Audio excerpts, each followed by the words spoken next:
Banyak yang menyayangkan aksi Presiden Joko Widodo yang mengomentari soal debat Capres kemarin. Selain itu, Presiden juga mengusulkan format debat Capres-Cawapres 2024 diubah. Padahal itu sudah menjadi ranahnya KPU. Jangan-jangan ini bentuk kepanikan Presiden yang takut jagoannya kalah di Pilpres.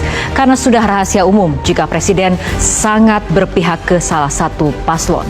Inilah yang akan kami sajikan dalam editorial malam hari ini, Presiden Rasa Tim Sukses. Presiden Rasa Tim Sukses. Presiden Joko Widodo kiranya galau betul menyaksikan debat calon presiden edisi kedua Minggu 7 Januari lalu.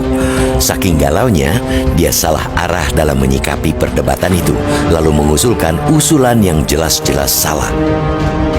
Tidak jelas kenapa Joko Widodo tampak galau. Dia hanya menilai bahwa debat tersebut kurang menampilkan substansi dan visi para capres. Dia menganggap para capres justru menampilkan adegan saling serang di panggung yang sudah mengarah ke personal dan tidak ada hubungannya dengan konteks debat.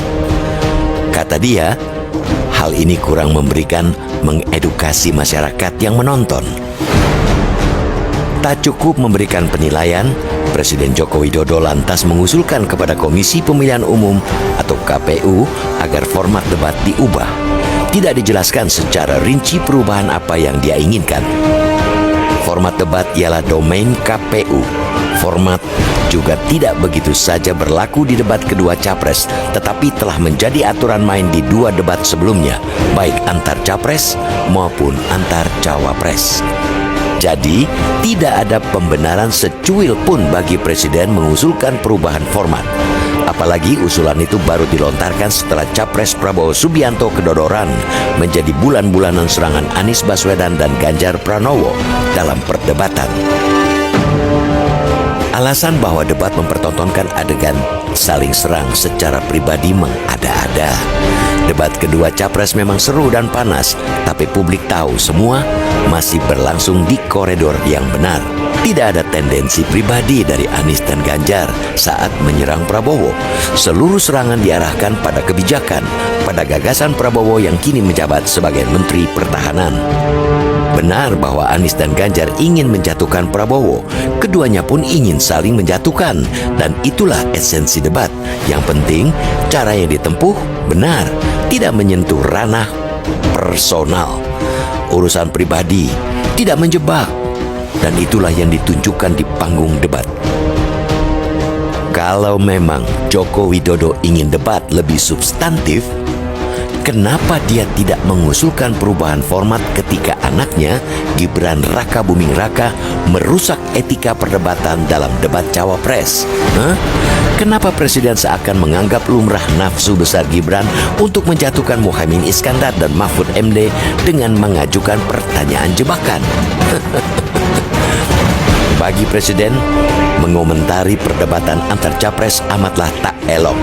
Bagi seorang kepala negara, membela salah satu capres yang tidak mampu menjawab pertanyaan rivalnya sangatlah tidak patut.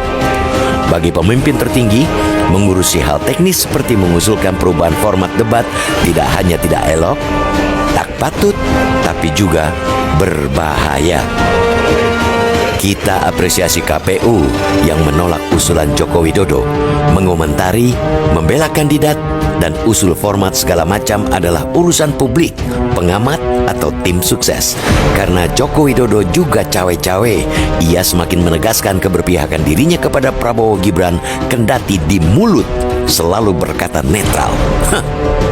Tugas Presiden ialah memastikan demokrasi berjalan baik lewat pemilu yang jujur, adil, bebas dari intervensi kekuasaan. Bukan sebaliknya malah memihak salah satu kandidat yang pasti akan menyebabkan ketidakjujuran dan ketidakadilan. Kalau keberpihakan yang diinginkan, sekalian saja Pak Joko Widodo masuk tim sukses Prabowo Gibran sehingga bisa berkomentar, membela, dan mengusulkan hal-hal teknis perdebatan. Pak Presiden bahkan bisa duduk di deretan bangku pendukung lalu bersorak-sorak memberikan semangat saat debat. Jika itu adanya, kita jamin rakyat akan terhibur.